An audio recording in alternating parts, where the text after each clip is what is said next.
Hi, Fashion Dolls. Happy Juneteenth. Thankful Thursday, June 19th. It is Juneteenth. All things black, Fashion Dolls. I'm super excited for today's special guest. He is hailing from Hunters Punch, San Francisco, and I'm super excited to have him here in the dollhouse with me. Please join me as we welcome the director of Hip Hop for the Future, MC designer, and Critical Race Threads clothing brand owner, khafrejay Fashion Dolls, to the dollhouse.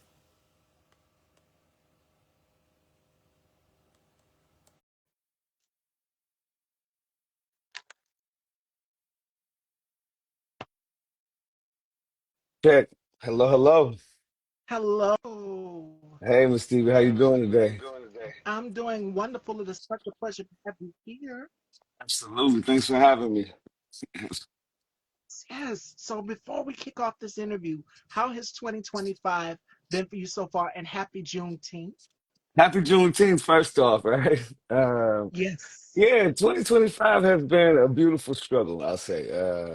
Your boy's tired, but my business is going well. My daughter is shining, doing really well, and I can't complain. I could, but it's pointless compared to how things are going. So, how about yourself? The same here. It's been a struggle. 2025 has been a struggle for if it well, I'm just going to say it. If you are a black person or a person of color, and America has been a struggle for us each and every day. And now with this regime, which we'll get into later, Mhm. but now just remain hopeful. Just remain hopeful because the ancestors are listening and watching. I'll just say Word. that. Awesome. Yes. So let's start at the beginning of your journey. Now you're hailing from Hunters Point, San Francisco. Tell us about Hmm. your beginning upbringing because you are a man who wears so many hats. So Yeah. from the beginning, Well, Hunters Point, San Francisco, it's the spot that's not on the tourist map, I always say, you know what I'm saying? They still have black people there, regardless of all the attempts to kick us out, because there was a big, huge black population there coming from the Naval Hunters Point shipyard when they did a lot of that work out there. Um, and I grew up in a community, we had a lot of struggles in the 90s, I'll say, a lot of violence. And I'm glad I made it through that because many of the people I went to the school bus with did not. You know what I'm saying? So, um, yeah, I think I was able to rise above all the toxic masculinity that I was just, incubated in. By the hairs of my chinny chin chin. You know what I'm saying? And I just became an educator after that. I started trying to find my way, trying to unpack all my toxicity, and that's a journey that's ongoing. You know what I'm saying? But since my 20s, I've been in some capacity trying to educate, trying to teach, and I think through a lot of that, I was trying to get myself right. You know what I'm saying? um, and really not knowing what to do. I think that during my 20s, I was going to school a couple of times. I had random jobs. It wasn't until I started working for Greenpeace, actually. A lot of folks might know them. They're the cats that stand on the corner with the green vest talking about polar bears taking money. That was supposed to be a really temporary job, but we have mouthpiece, and they used it. So I became the first black director for the Bay Area San Francisco street fundraising team for their 2000 push. Basically, learned how to raise $500,000 and manage, 15 to 30 staff. And yeah, I got fired for things white folks get to do. So, peace, green peace. And I took that business grassroots model and I meshed it with hip hop. And I created a grassroots organization that brought about $8 million in 10 years, 700 good. jobs, taught 32,000 kids K-12 as a means of getting local hip hop artists in schools, and created the largest hip hop ed nonprofit on the planet. That's how I kind of cut my teeth in my own black activism and using street fundraising to actually fund a movement. So yeah, it's been a hell of a ride.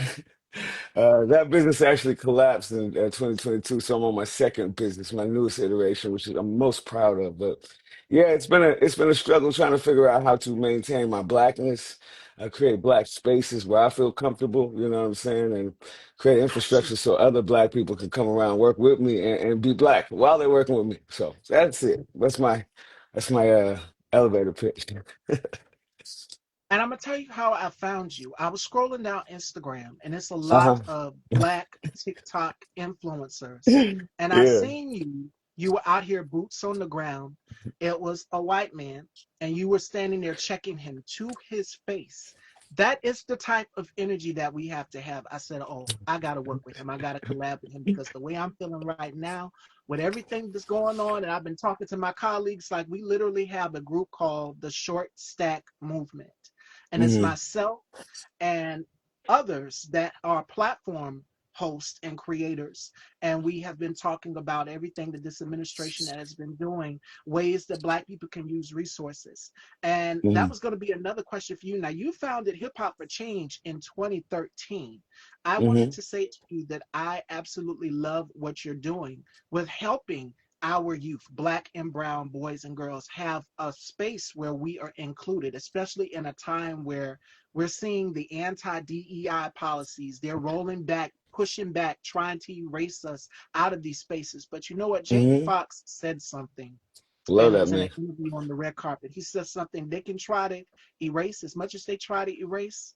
We're going to go on ahead and keep creating more. So I say, let's go on ahead and keep creating more of these Yeah. spaces. So salute Yeah. to you for all that you're doing, being boots on the ground, and not just that, but calling these colonizers out. Because right now, I know everybody's giving me the answers. Everybody's been messaging me like, Miss Stevie, what do we do from here? Where do we go from here? What is the next step? In order to counter fear and stand up to Hmm. fascism and white supremacy, you have to use your platform. So I'm encouraging each and every one of us. And Don Lemon just did a video saying that now's the time for everybody to be using their voices and their platforms, speaking out against everything that this administration is doing. You can't cower in fear. I was fearful the night that I found out that he won. Was Hmm. my platform going to be targeted? Will I ever be able to do this platform again without Yeah. having him trying to attack me or come after me? Because he loves going after Black women. I'm a Black woman, so he loves going after Black women. Oh yes. And Oh it's a yes. pattern. That, It's not that's Black that's the women white that he man goes game after. plan. That's the white man playbook. They don't yell at me on the streets as much as they yell at the black woman I work with. So, but I don't know. After Roe versus Wade, I never thought we were gonna have a brown woman as a president. Not after Roe versus Wade and that respectfully tepid response with all the pink vagina hats. Liberalism is far from progressivism. You know what I'm saying? And so I left hip hop for change. That kind of blew up after I hired a white lady with experience who was problematic. So FYI, don't stick to your culture. But my newest iteration, I started this hip hop for the future after Roe versus Wade out a little bit of disillusionment, and our ancestors' sacrifices too damn much to be wasting those Hello? on betting on collective white empathy in this day and age. So, my new organization is focused on public health and just making Black people live longer, um, and whoever rocks with us, you know what I'm saying. So, I do like to. I do love the sentiment of having hope, but I don't have hope for a hegemony. Matter of fact, the only chance I think that we have as a country is for Donald Trump to mess up so thoroughly and so badly that a white man in Kentucky is more angry at unconstitutionality than Mexicans. I don't know. I don't know how bad it's got to get there.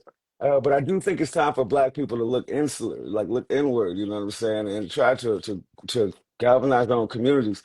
I don't wish for segregation. You know what I'm saying, but the Black community was very healthy when we had to do by us. You know what I'm saying?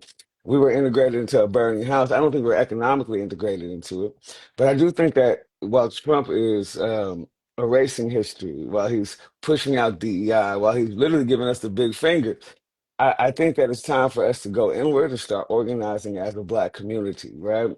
I'm going to look back at the next midterms to see if 48% of Latino men vote for, see what they vote for before I go back out there. But yeah, I think it's game time. I think it's time for us to get on our platforms, like you said, and get boots on the ground. If they follow me on Instagram, you will see me roasting the apathetic whiteness, and I shall not be moved like a tree standing by the water, no matter how many police they call on me when I'm out there with my notebook. So it is time to cause good trouble.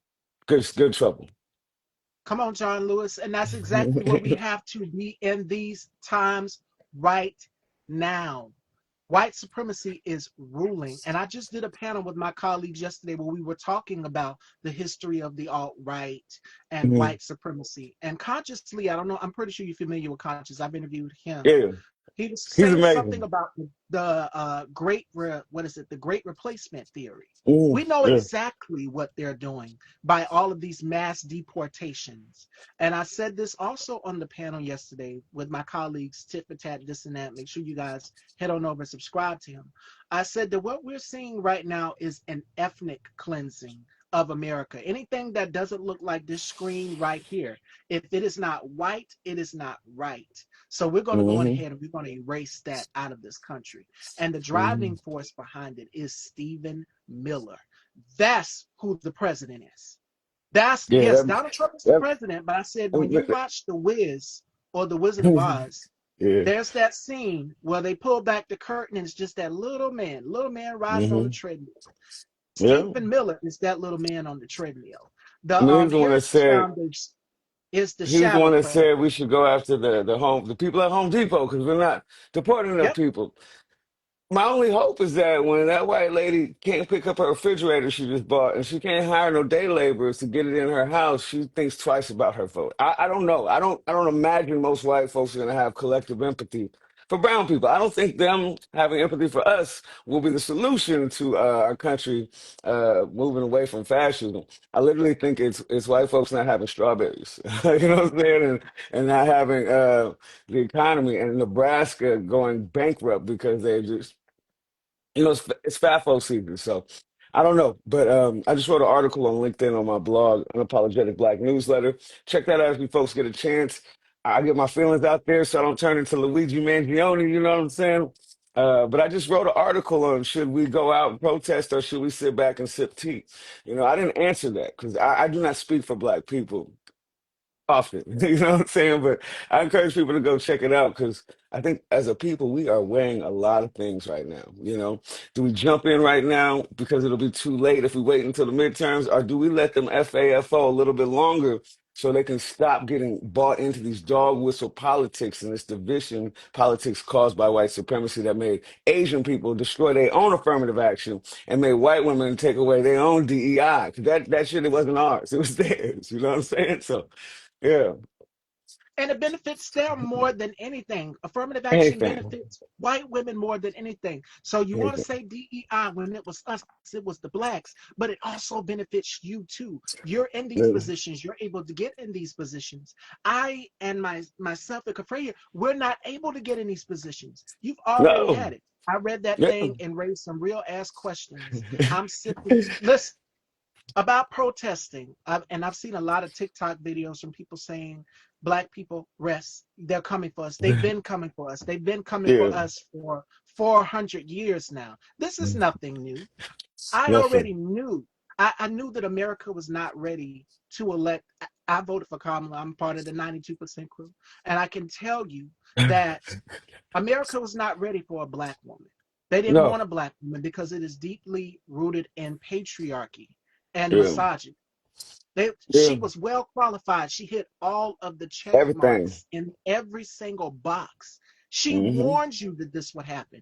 So I say let him FAFO a little bit longer. And now he You wants to come out with this phone, this Trump phone. I seen a the video one, today, the one one of from his China, supporters. the one Yeah, from China. Yeah. Uh-huh. let's see how that works out for you because you messed up those relationships with countries that were working with us. You Hmm. messed those relationships up with those countries. So let's see if China makes this phone for you. I'll tell you this, I think China's going, he's gonna have to get a phone somewhere to have a phone or a gold Nike shoe or whatever Griff he's doing or whatever Trump coin is doing. You know what I'm saying? Like, I, I, I don't know. I don't know if our country deserves hegemony. To be quite honest, I don't know if our country deserves to rule the world. And I just posted this Instagram. This black woman said, "Hey, Iran, it's not us, all right. It's the orange man and all the other people. Leave us out of this, Iran. We love y'all. You know what I'm saying?" And I think this country, this world is so backwards to where we've got Israel with 400 nuclear weapons, Iran with none, right? Israel's not refused to be part of the Non-Proliferation Treaty. Iran is part of the non-nuclear proliferation treaty, right? Israel refuses inspectors. Iran lets inspectors in. You know what I'm saying? And then Israel blows up the entire leadership. And now we got our whole media saying, "Hey, Iran's evil," and not saying, "Hey, that was an illegal attack on a sovereign nation. You starting shit, and maybe start World War III." You know what I'm saying? So at the beginning of the week, I'm waiting for the flash to go off. You know what I'm saying? And a couple of days later, I'm seeing MAGA having internal turmoil because they're talking about America first, which is the smartest shit I've heard MAGA say in forever. You know what I'm saying? Like broken clocks right once, twice a day. But I'm a little less worried about World War III now that MAGA is fractured because as long as MAGA is the key to Trump's election or his power, that's the only thing that I think can save us is this being so messed up that they don't know which way is up. So I'm not hopeful. I'm sorry to anybody out there. Your boy lost hope a long time ago.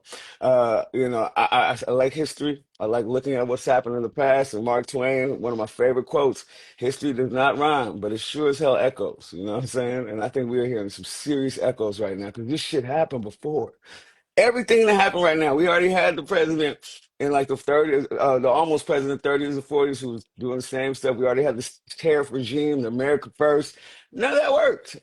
So I think we're going to have to find out the hard way. And I'm sorry, Black folks, that we got to deal with this because other minorities have been weaponized against us so thoroughly for centuries. Absolutely. Absolutely. I've been in the field too long. I'm on one. They're trying to bust that move. It's going to be so. Listen, Yeah. He we are said, I'm not not our getting back in the field. ancestors. We are not our ancestors. And I said this to my colleagues just the other day. I said, this is a whole new generation. Our ancestors that have been there during the civil rights movement, that have been there during the Montgomery bus boycott, that have been Hmm. there, that have crawled so that we could walk and have equal opportunity the same way they have. This is a whole new generation that you're working on. And if you're thinking that you're going to snatch up black people and deport us Shit. out of this country, they've already started detaining. They've already started Hmm. detaining. But if you're thinking that you're going to come up in here and attack black people, and then you've got this officer that's in Florida said, well, Oh, we yeah. will unalive you, we will do this to you, your family will be collecting your remains. Yeah. That's to provoke us. So as it Hmm. pertains to what the Frey just said about people going to the streets and protesting, use your First Amendment right, but be safe, be vigilant, be mindful. But if it Hmm. was all of us in mass to go out there to those streets, my Yeah. concern was I already know what he's going to do. He's Straight brewing up. something. It's something Yeah. sinister. He's Martial law. warning. He's teasing. Thank you. You took the words right out of my mouth. He is foaming at the mouth. He is seething. Trump is a megalomaniac. He gets off on torturing innocent Hmm. people. And it goes all the way back to the exonerated five. I mean, like this Hmm. man's history dates all the way back to his father. His Yeah. father was a racist. Now, what the Straight hell up. was his father doing at a Klans meeting in 1927? You know, probably brought Trump with him. But man, I don't know. Until white folks get affected, like Daniel said right here, nothing's gonna happen. I don't know. I don't know. But this nation has been I would say the GOP has been benefiting off of dog whistle politics and racism, amassing power for about 50 years now, right? They're able to say welfare queens, and we think about a black woman eating lobster with a bunch of kids who's lazy, right? Instead of thinking about white women who take up more of a percentage of welfare per capita of people that use it. Um, I'm actually enjoying the fact that we ain't got no dog whistles no more. He came out and said Mexicans are rapists. I'm like, okay, finally, somebody said it so we can actually It's deal with out the in the shit. open. It's on Yeah, record. because I'm sick of this sly undertone that allows white folks to amass political wealth and power, and that's been the gameplay for a long time. I think Trump it's getting so bad because he came out of the dog whistle, so now he has to just keep pushing it, pushing it. Hate has to be more hateful and more hateful. Oh, these people are rapists, these people are rapists, and we got to get people and children and graduation. So I don't know what's going to stop this train that killed the Equal Rights Amendment. I don't know what's that killed the Equal Rights Bill. I don't know what's going to stop this train that caused Barack Obama to say don't ask, don't tell, or whatever. You know what I'm saying? Like all these little things that are just destroying people's equal rights and just equality. That's been happening since Reagan. You know what I'm saying? Since trickle down economics, to be quite honest. You know what I'm saying? And the only way we fight that is for this shit to come out into the light. And that's one thing that I don't want to say I'm grateful for, but I'm glad that finally Trump put this shit out in the open so we could fight the whitey, and straight up instead of somebody being able to fake it like they're not, calling us N words when, they're talking about welfare queens, you know what I'm saying, or whatever. So I don't know. I'm here for it. I feel like Martin Luther King spoke about a negative peace, right? And that negative peace that's so lethal to Black lives. You feel me? While everybody else is debating our humanity or whether or not we deserve reparations and we're being shot dead in the streets, our women are being murdered while they're giving birth to Black babies. So I'm here for the Timmo. Adriana Smith. Yes. I feel like I feel like if it doesn't come to a head fast, more Black people will die if we play another 20 years of this dog whistle telephone game bullshit. So I'm here for all the smoke, and that's kind of why you see me talking to people like you see me out there, because I go to Lafayette, to the suburbs, Danville, Palo Alto, all these little suburbs and white neighborhoods, and I got permits and rights just like Greenpeace and Save the Children and Jehovah's Witnesses. So they cannot get me out here no matter how I talk to these white folks. It's First Amendment. So if you go on my Instagram, you will see me dealing with white folks in the suburbs. And I roast a couple of them. I've been assaulted. I get touched inappropriately by rich white women. You know what I'm saying? I almost know what women go through. They call the police on me all the time. And some of the police know me by first name because I shall not be moved. There's a suburb out here that used to be a sundown town called Danville. They told me I was in the wrong town. I said, I'll see y'all once a month until it's the right town. And I wear this hat in bright red when I go out there too. So, you know what I'm saying? But I'm here for all of it because I don't have to deal with what Ida B. Wells dealt with. You know what I'm saying? But I damn for sure have to put my body on the machine because my 6-year-old daughter, come hella high water, won't deal with this. And yeah, my ancestors sacrificed too much for me to be here to waste that energy on not giving these white folks smoke. They're gonna get this work. And we're going to continue to keep giving it to them. We're seeing people like Jasmine Crockett, and she said something when she did an interview. It was on CNN. She said, "I am tired of the mediocre white boys. What we're dealing with is not only just a group of white supremacists, but we are dealing with the group of fragile white men who want to control." If you go back and you look at the protests when women were dressed as the Handmaid's Tales, Yeah. um, when the protest was going on, the No Kings protest kicked off June 14th. It was beautiful to see all of these women dressed as the Handmaid's Tales because this is hmm literally what women are living in. Women have had to fight to have our rights in this country, and now we're being treated as second-class citizens. Now, back What? to what you said about Yeah. the high infant mortality rate of impacting African American women. Adriana Smith and Amber Nicole Thurman in Georgia. These women should be here. The baby made it for Adriana Smith, but Adriana didn't make it. So these dystopian laws are killing women in blue Mhm. and red states. And the sad part about it is some of his supporters, I heard one of his supporters say, "Well, I wanted to start IVF." Well, you blew your chance because, see, that was Yeah. something that Kamala was advocating for. She was advocating so that women could have the rights to their bodies, not Donald Trump and JD Vance telling women that they need to carry the child full term. I mean, what?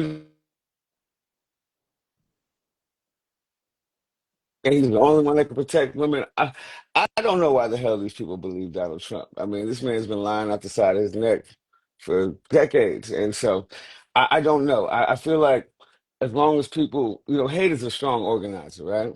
You know what I'm saying? So if you look at Donald Trump's ads, it was like 40% of them were about trans people who make up 1.5% of the population. The other 40% were about rapists, murdering immigrants. Like, you know what I'm saying? We got bigger fish to fry. If you even think those are fish to fry, you know what I'm saying? Like, but the focus is on hate. Hate is a strong organizer. It always has been. You know what I'm saying? And so, how do you stop the MAGA base from loving that red meat? You can't. You can't. What you can do is make their eggs cost $25. You know what I'm saying? And that's my only hope because I don't think they're going to humanize us. I don't. I don't. But. I don't But I do, either. And you yeah, go and you ask them, do they regret their vote? And we're seeing them ask the questions, do you regret voting for him? They're just like, no, I think he's a pretty cool dude, but I just wish he would have kept his prop. Listen, that is not a shit. man you can reason with. You don't reason with fascists. Like this Yeah, man literally ran off of lowering the cost of eggs, lowering gas prices, all of with these no pl- things. How with is your no harvest plan, going? with no plan, No, a concept of a no. plan. A concept of a plan, baby. Yo, and real quick for the homie in the chats, if you go to Critical Race Threads, you can get the F Your Racist Grandma shirt. This right here. I got a shirt that says "Dear Police, I'm a white woman." That one's really fun in Costco. But yeah, I don't know. I don't know what to do other than to walk, dress in ways, talk in ways that makes that fragility just crumble around me. Matter of fact, if you look at some of the conversations I say on my Instagram, I've been trying to film a lot more of my interactions, but I call white folks fragile all the time when they start getting fragile. It's like, you see one dude, I called him a fragile white man. He turns out, I'm not fragile. I think he equates fragility to not being strong or punching. When literally, I might say something real benign like, I say, yo, you care about black women surviving childbirth. That's the first thing people hear me say. And they say, yeah. They said, you care enough to spend 2 damn minutes of your shopping day. And most people say, I don't have time. And I say, yeah, most of y'all white people don't have time for our lives, but you have a nice day. And I say it to everybody. And a lot of people, as soon as I say most of y'all white folks don't have time, they turn around, what? What? I'm like, what, you mad at the truth, homie? Let me know when you give a damn. And a lot of white men lose it. And I say, oh, man, you getting fragile. Look at you getting all fragile, white man. Go shop. Go shop. Do your shopping. It's more important, right? They hate They that don't shit. like They call me, yeah, they you're aggressive. I'm like, I'm smiling. I'm not aggressive. White lady calls me aggressive. I tell her, you probably call bossy a lot, aren't you? You know what I'm saying? But I don't know what else to do. I stand in white neighborhoods 6 days a week. During that 8 hour shift, I talked to 30 of the coolest white folks ever. You know what I'm saying? And they usually give me between $500 and $1,000 every time I stand on any corner here in the Bay Area. And that's what I teach people to do.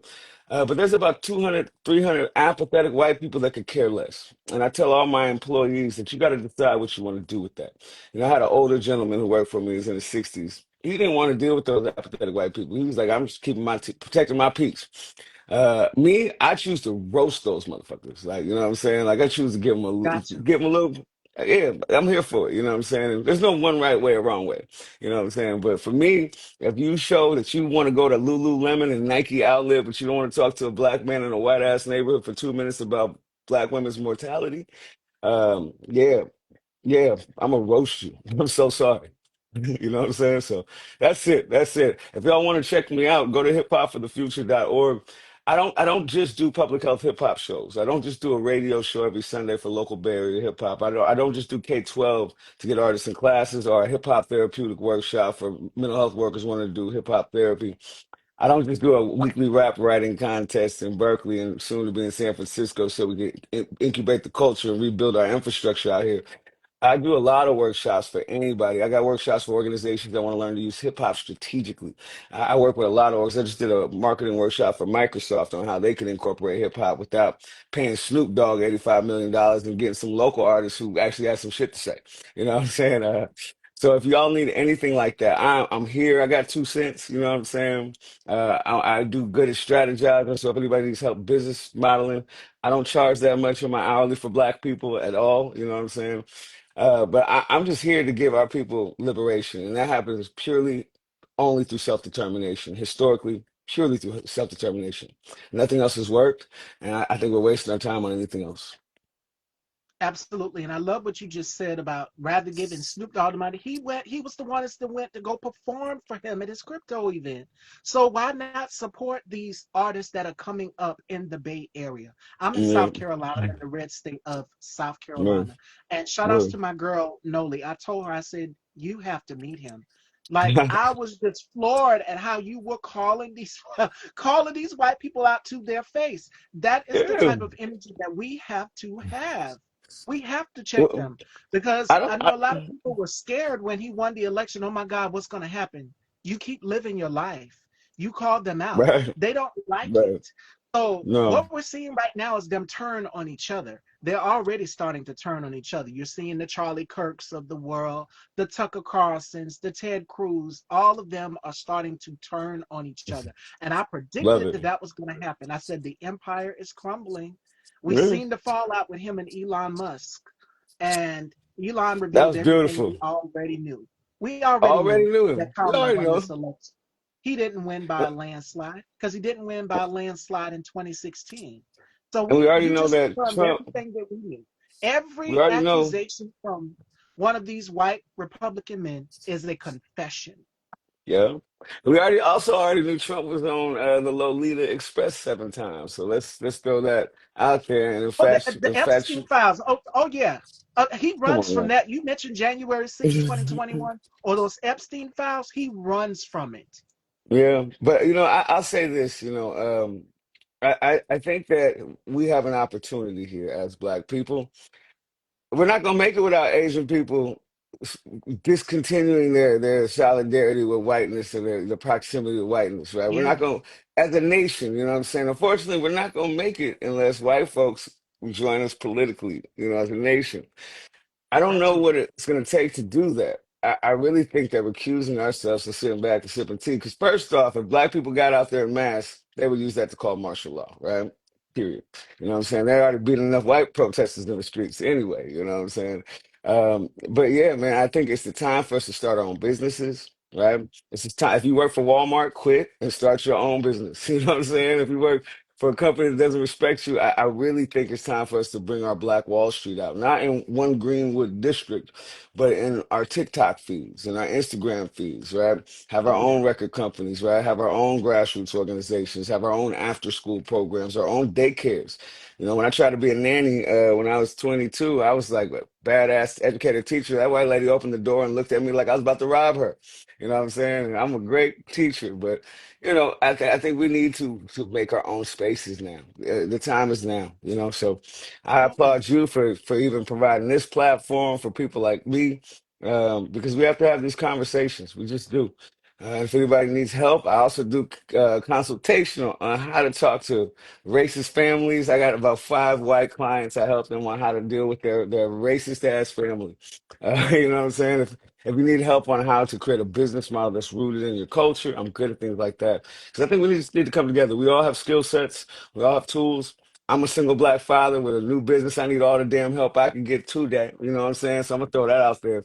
But it's time to form Voltron. You know what I'm saying? So when Asian people decide that that didn't work out for them and they, ready to come back, that we're going to be strong within ourselves too.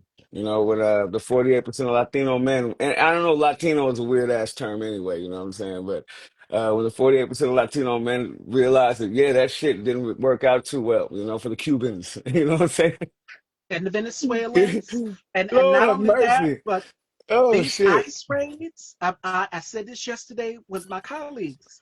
I said these ICE raids, y'all want to get mad at black people for not coming out and protesting when we Shit. told you that this man stood and told you everything that he was going to do. It was laid out in that 900 page of a monstrosity called Project 2025 that they have spent years crafting. We Yeah. told you that he was going to do everything he said he was going to Oh, do.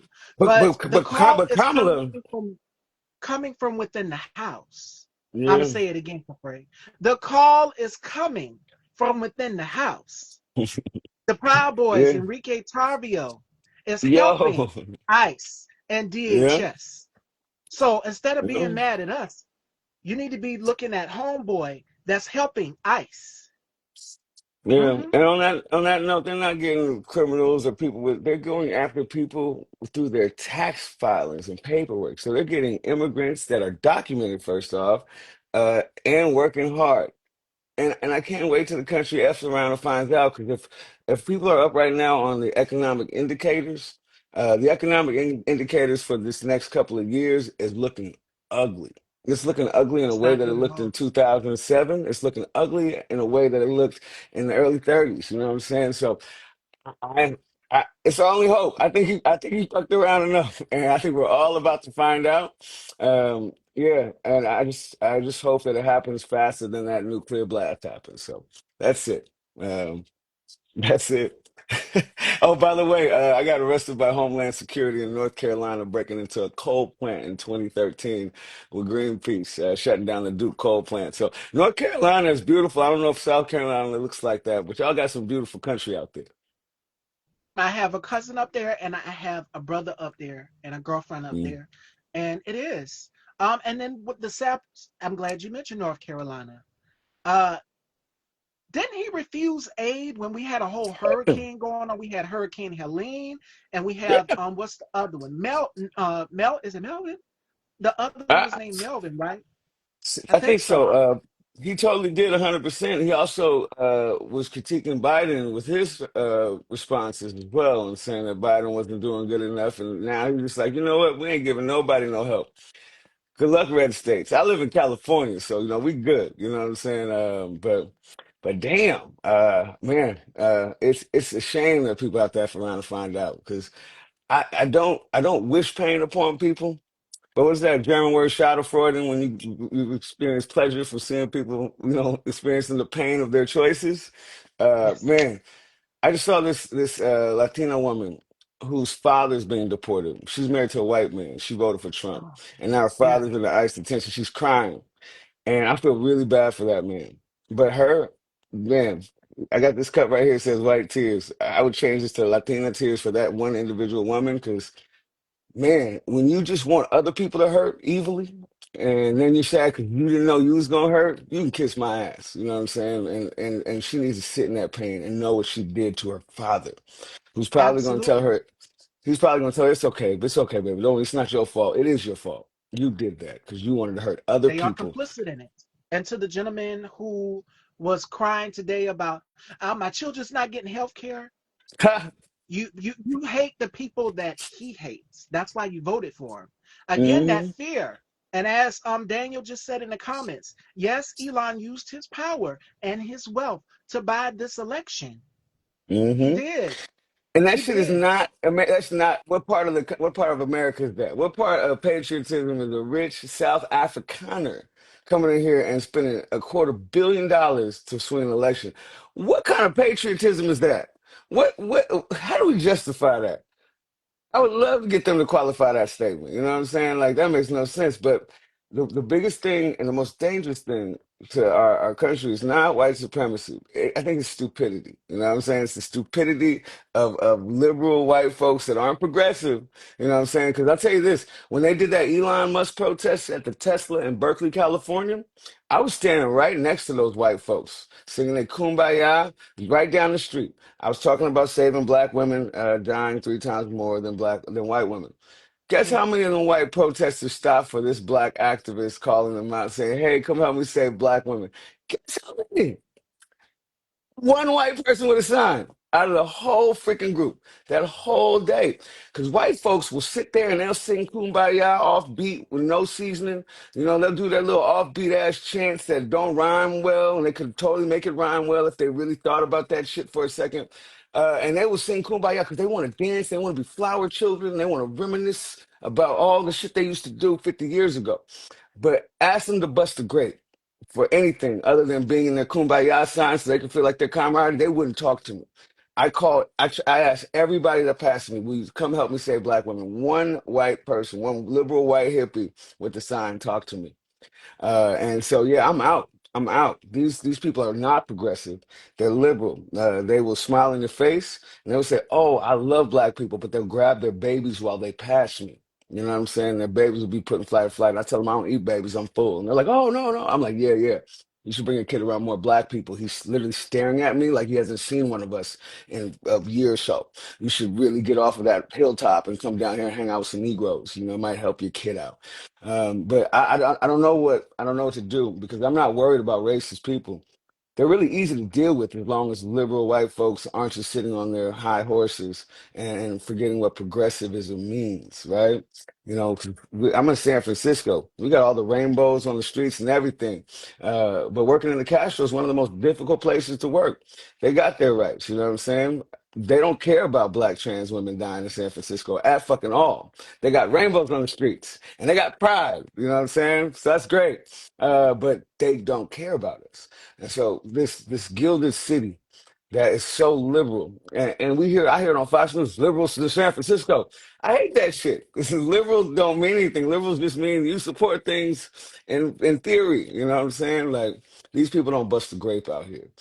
So we really need to start just going inside. You know, if white folks are gonna rock with me, mind you, my whole business is based on the kindness and kind white people mostly, right?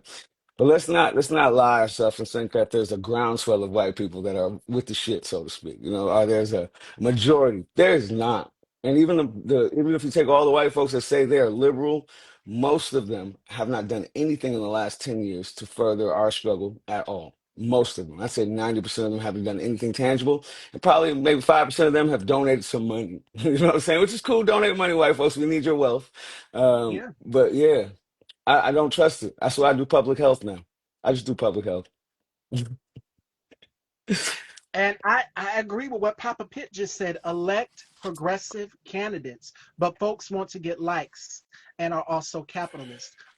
Hmm. If you're in New York, you know that there's the election going on up there. It's Cuomo and then Zoran. They're running for mayor. I would say go with Zoran. Cuomo is connected to Donald Trump in more ways than one. And he's a Zionist. Definitely, for sure.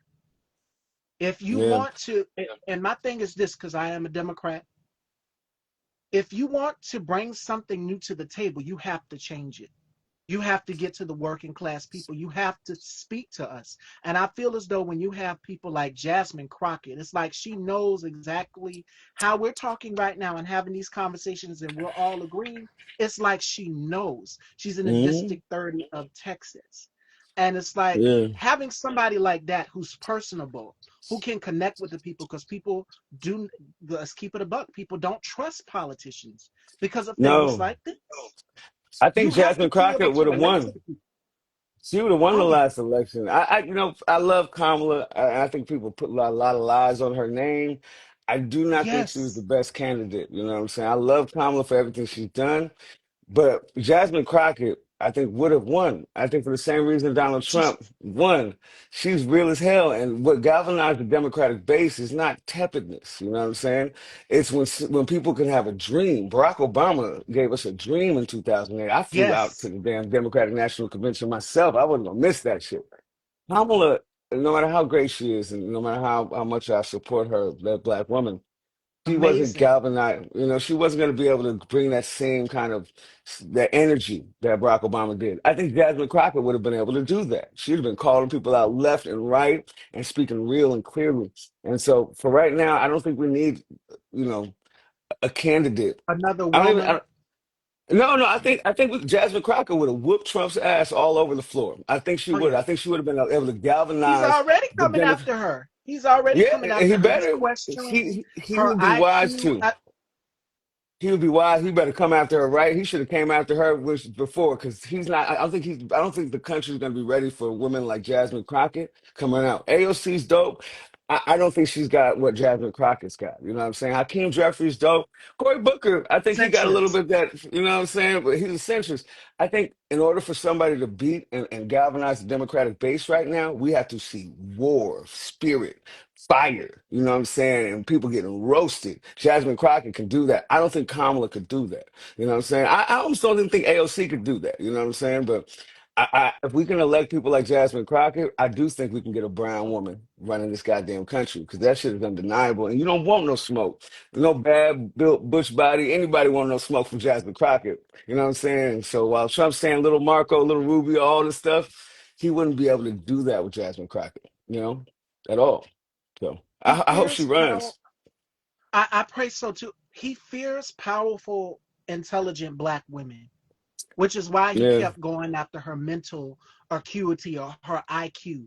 We know yeah, this man was bought and paid for. His daddy, his straight up. pappy, handed him Hmm. $413 million. It was handed down to him. Everything has been Hmm. handed down basically from a silver spoon for Donald Trump. So he loves to Hmm. go after our intelligence. And it's not only Hmm. Jasmine Crockett that he's done it to, but he's done it to LeBron James. He's done it to Don Lemon. He's done it to Congresswoman Maxine Waters. all who are So smarter than him by far. You know what I'm and he saying? attacks Harvard. You're going after schools and education. You're erasing things because you didn't have. Your father paid your way for every single thing. Hmm. Yeah. I mean, I'll tell you like this, Jasmine Crockett can play the dozens, you know what I'm saying? Oh I yeah. don't know Kamala can really play the dozens, you know what I'm saying? We She's need somebody classy who can with it. I love how classy she is. She's classy she's with her. She when she they were saying is. lock him up, when they was chanting lock him up at one of the rallies, she's just like, yeah, I'm a former prosecutor, but you know what? We're gonna let the courts take care of that. Yeah. Michelle Obama, no, I do not want her to ever have to deal with being president. That black woman needs to rest. I don't She know, didn't even go to the inauguration. Kudos to her. Yeah. But I think she would also be able to win an election as well. I think Jon Stewart would be able to win an election. I think these people that can really get into the weeds with Trump and wrestle and throw out and just talk to this man like a person, because the classiness of Kamala, you know what I'm saying? She is one of the smartest, most on point, brilliant minds that we have in politics.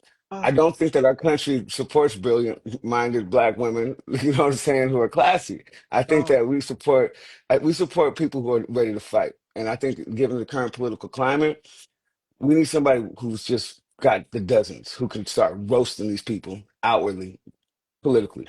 Where That's you're it. at, you've That's it. got in LA, you've got Gavin Newsom who is pushing back. They will call him to try to arrest this man. Gavin Newsom, you were sitting with Charlie Kirk on your podcast. Now you see you can't sit with them. They're not interested in bipartisanship, No, baby.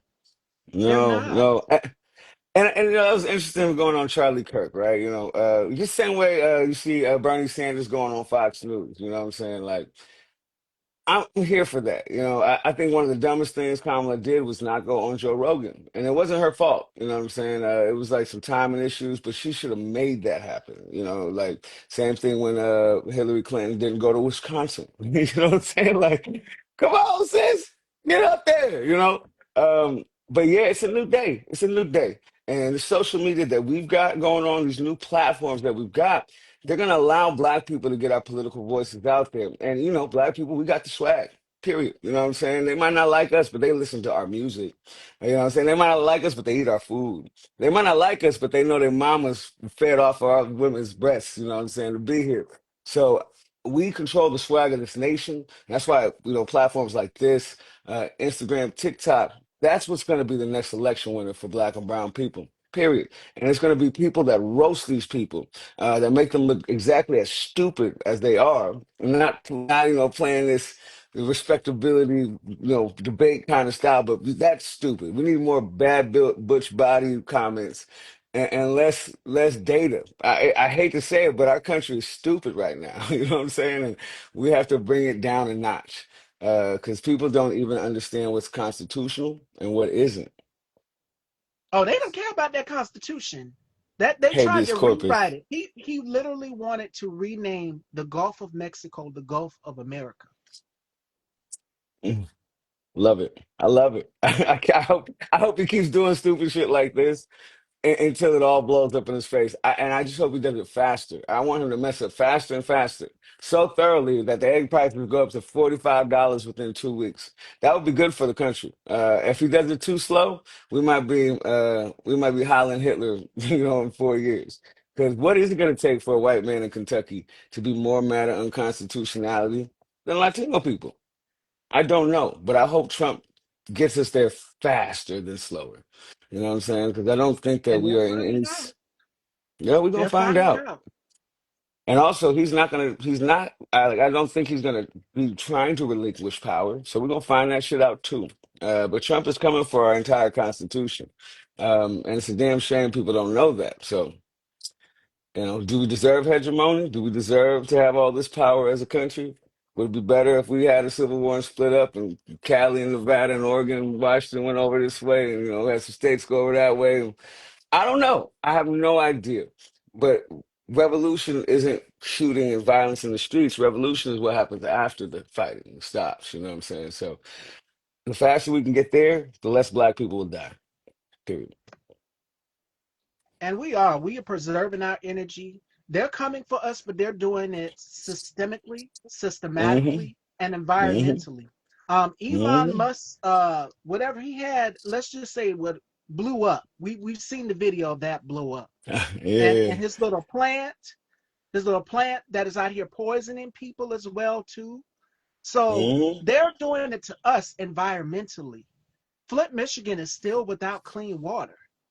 Oh yeah, I said if that was a white town, they would have had new water and all that. You know what I'm saying? If white folks didn't have water, they get I say that to people on the streets. If you want black people to have fresh water, make sure the white people don't have fresh water, and then everybody gets fresh water. If black people don't have fresh water, we just don't have fresh water. When white folks don't have water, everybody gets new pipes. Everybody, you know what I'm saying? So it's like I can't help but want white folks to get real fucking thirsty. You know what I'm saying? If white folks get thirsty enough, everybody's gonna have good, healthy, clean drinking water. So, uh, yeah, He's that's where gonna we run are. as vice president, and he'd give it to JD. JD Vance is more nefarious than Donald Trump. Yeah, He's more I've been saying dangerous. that too. I, I've been saying that too, and that's one way he can do it. Um, Yeah, I don't know. I hope he tries that shit. I hope they try all that shit until we wake up because I'm not saying black people, but as a country, we've been asleep. I feel like black people have been woke. We vote monolithically. You know what I'm saying? When one of our demographics dips down to like 80 83, they're like, oh, we had historic voter turnout from black people. No, we vote monolithically. And you think people would kind of believe us by now. You know what I'm saying? But I don't know. I don't know. I, I don't know. it's I think personally, Kafre, that it's going to take more and more of his supporters waking up and realizing when they can't pay the mortgage on their homes. We're seeing that them literally having to pawn jewelry to pay to make payments for their children's Yeah, medication, to put yeah, food on the tables, to make the next month payment for their apartment or their home. and just How's the wait. price of eggs going up? It's literally going to take that, them literally Yeah, losing their businesses, losing their farms for them to yeah, find out. And they still will go back. And I had a conversation with my colleague Harold, shout outs to Harold, and we were talking about we already know if it was midterms tomorrow, what they would do, they would go back in that voting booth and they would press Donald Trump again. They would vote for him. yeah. They would. One of your followers said, "How do you deal with red pill black folks?" I call them sambos and keep walking. You know what I'm saying? Like, Oh yeah, the ain't Byron nothing I can do with Donalds it. Yeah, for Tim Scott. We I try to protect my peace. Like, I stand out there and usually when I'm out in those white neighborhoods, you see a black person, and they're like, they're with it. Every once in a while, I get a black person, they're like, well, you need to tell them to pull up their pants. And I'm just like, ooh, man, you're in a sunken place. respectability. You're in a Let me sunken touch place, on that. black man. You know? Respectability will not save you. You can be wearing a fitted cap, you can be wearing a suit. They will still racially profile you. They see Hmm. brown, if they see brown, you are a threat to them immediately. And that's not fear monger, that is the truth. I'm a black woman. I could walk in Hmm. dressed in the type of dress that I'm wearing today. Oh, she's a slut, she's this, she's that, she's the third, she's the other. Period. Respectability will not save you. Remember You when can have all Monique the started degrees. the whole conversation of bonnets? You don't need to be wearing your Hmm. bonnet.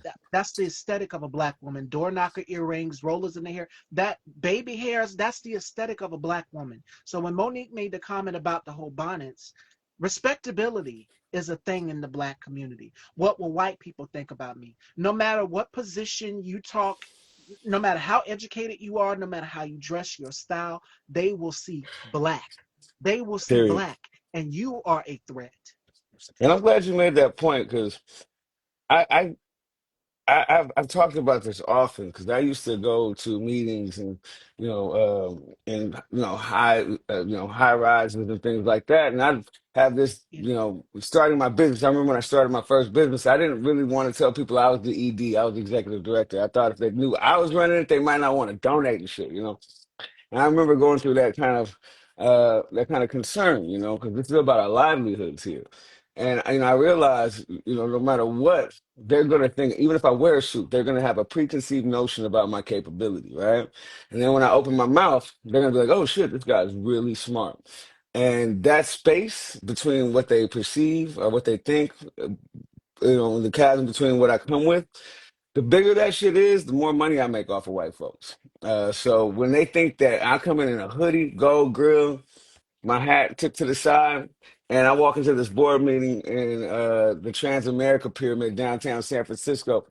And the boss, vice president of Presidio Bank invited me, but all these other white people are like, what is he doing here? You know what I'm saying? Like, this dude looked like he just came off of Third Street. And yeah, I did come off of Third Street. Motherfucker, that's my neighborhood. All right, anyway, you know what I'm saying?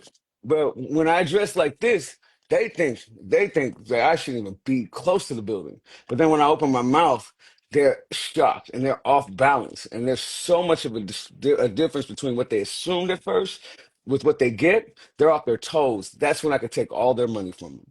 That difference between what they expected from me and what they get from me, I love that shit. So if I wear a suit, there wouldn't be that much. They'd be like, oh, they wouldn't think I was off of Third Street. They might think, oh, he's been to college and yada yada, and then they're gonna still be amazed. But that's gonna be a lot less of a difference between when I look like this and I start talking for Cambridge School of Social Justice or Tulane or Stanford, right? Yeah. Then if I came in with a suit and talked, that makes sense to them. I want people to see this shit blow their mind, and they're so off balance. They're like, "What do you need, black? Oh my God, I met this black man today. Ah, yeah, you know what I'm saying?" So I encourage people, be yourself and dress like you dress. Do not try to assimilate and dress for the comfort of white people.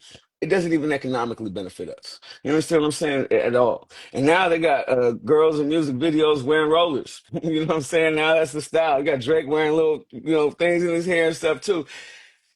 They love us. They love all our stuff. They don't love us. They love all our stuff. You know what I'm saying? So I encourage people never to code switch. I encourage people, if you curse a little bit, curse in that board meeting a little bit. If they don't like it, they ain't gonna give you money no way. You know what I'm saying? Be as you are. It is sickening to have to code switch and dress different for the white man. It shortens your life.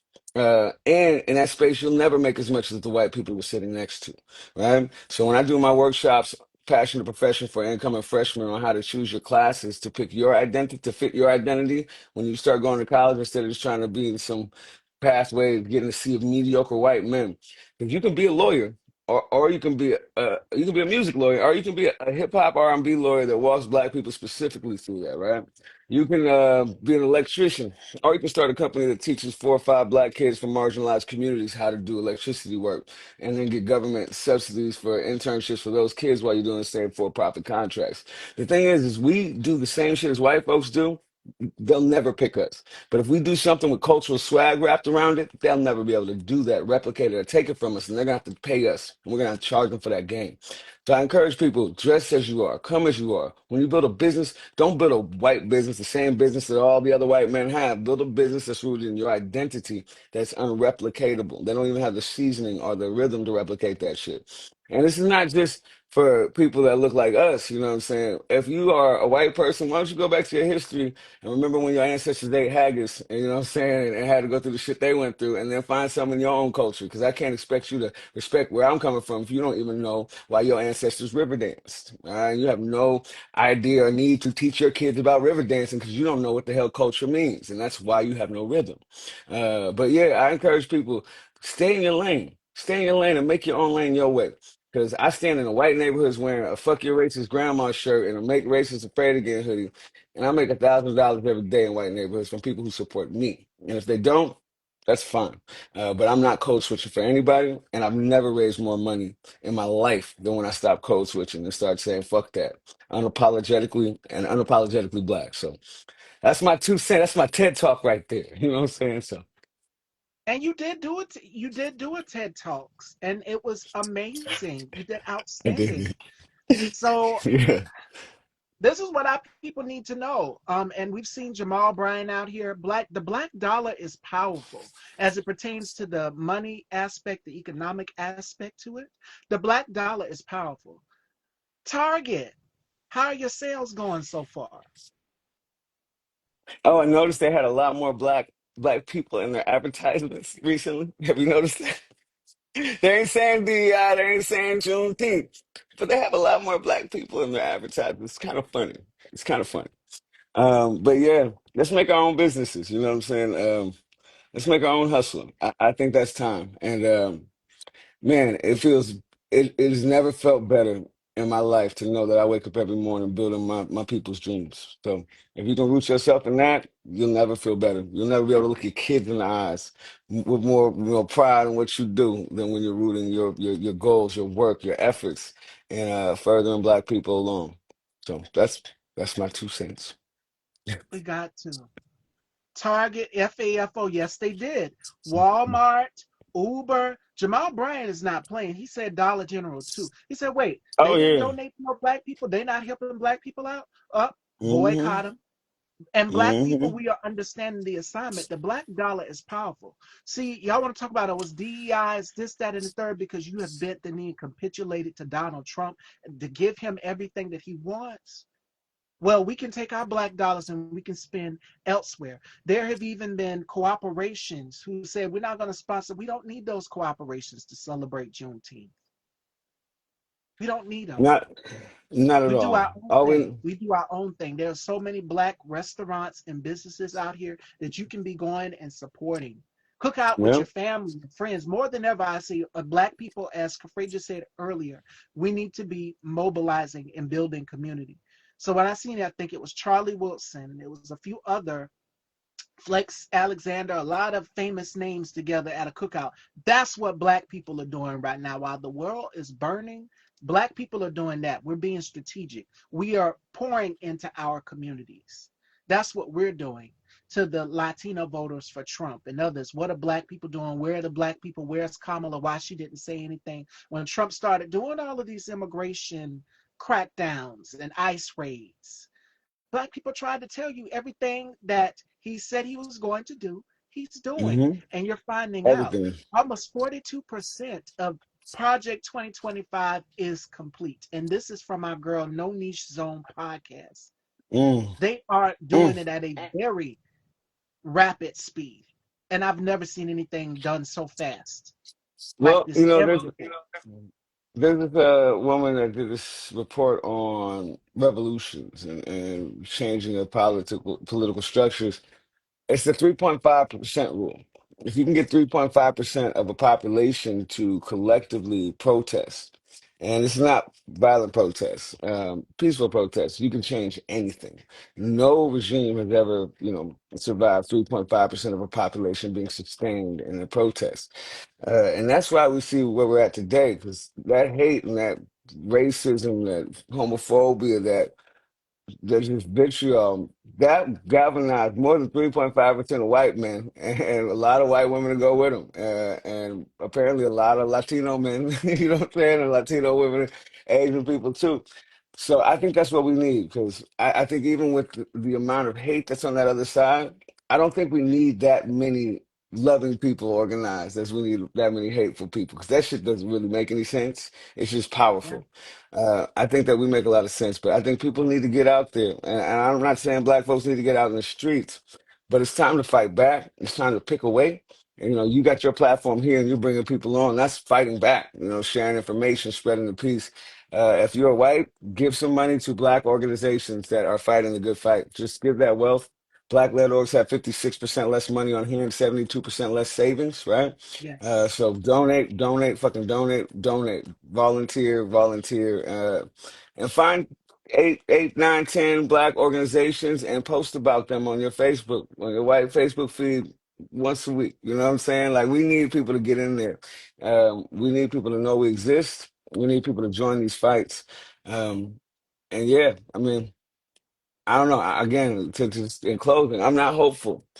But I do know the power of organizing if it happens. And I'm not going to stop fighting, even if I don't have too much right. faith in history, and the future.